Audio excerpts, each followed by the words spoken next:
ಅದು ಹೈಕಮಾಂಡ್ಗೆ ಸೇರಿರುತ್ತದೆ. ಹೈಕಮಾಂಡ್ ಇವತ್ತೇನು ಆದೇಶ ಕೊಡ್ತೋ ಹೈಕಮಾಂಡ್ ಆದೇಶ ಪಾಲನೆ ಮಾಡ್ತೀವಂತೆ ಮಾನ್ಯ ಮುಖ್ಯಮಂತ್ರಿಗಳು ಕೂಡ ಹೇಳಿದ್ದಾರೆ, ಉಪಮುಖ್ಯಮಂತ್ರಿಗಳು ಕೂಡ ಹೇಳಿದ್ದಾರೆ.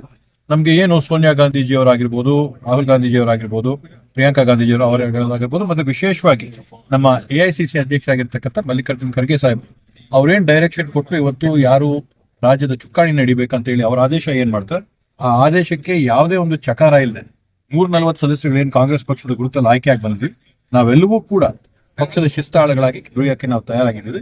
ಅದಕ್ಕೆ ಹೈಕಮಾಂಡ್ ಸೂಚನೆ ಏನ್ ಮಾಡುತ್ತೆ, ಯಾವಾಗ ಮಾಡುತ್ತೆ, ಅವೆಲ್ಲವಕ್ಕೂ ಕೂಡ ನಾವೆಲ್ಲ ಬದ್ಧರಾಗಿರ್ತೀವಿ.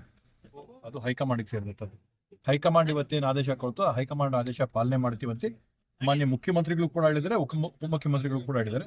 ನಮ್ಗೆ ಏನು ಸೋನಿಯಾ ಗಾಂಧೀಜಿಯವರಾಗಿರ್ಬೋದು, ರಾಹುಲ್ ಗಾಂಧೀಜಿಯವರಾಗಿರ್ಬೋದು, ಪ್ರಿಯಾಂಕಾ ಗಾಂಧೀಜಿಯವರು ಅವರಾಗಿರ್ಬೋದು, ಮತ್ತೆ ವಿಶೇಷವಾಗಿ ನಮ್ಮ AICC ಅಧ್ಯಕ್ಷರಾಗಿರ್ತಕ್ಕಂಥ ಮಲ್ಲಿಕಾರ್ಜುನ್ ಖರ್ಗೆ ಸಾಹೇಬ್ ಅವ್ರೇನ್ ಡೈರೆಕ್ಷನ್ ಕೊಟ್ಟು ಇವತ್ತು ಯಾರು ರಾಜ್ಯದ ಚುಕ್ಕಾಣಿ ನಡಿಬೇಕಂತ ಹೇಳಿ ಅವ್ರ ಆದೇಶ ಏನ್ ಮಾಡ್ತಾರೆ, ಆ ಆದೇಶಕ್ಕೆ ಯಾವುದೇ ಒಂದು ಚಕಾರ ಇಲ್ಲದೆ 140 ಸದಸ್ಯರುಗಳೇನು ಕಾಂಗ್ರೆಸ್ ಪಕ್ಷದ ಗುರುತಲ್ಲಿ ಆಯ್ಕೆಯಾಗಿ ಬಂದ್ವಿ, ನಾವೆಲ್ಲವೂ ಕೂಡ ಪಕ್ಷದ ಶಿಸ್ತಾಳಗಳಾಗಿ ದುಡಿಯೋಕೆ ನಾವು ತಯಾರಾಗಿದ್ದೀವಿ. ಅದಕ್ಕೆ ಹೈಕಮಾಂಡ್ ಸೂಚನೆ ಏನ್ ಮಾಡುತ್ತೆ, ಯಾವಾಗ ಮಾಡುತ್ತೆ, ಅವೆಲ್ಲವಕ್ಕೂ ಕೂಡ ನಾವೆಲ್ಲ ಬದ್ಧರಾಗಿರ್ತೀವಿ.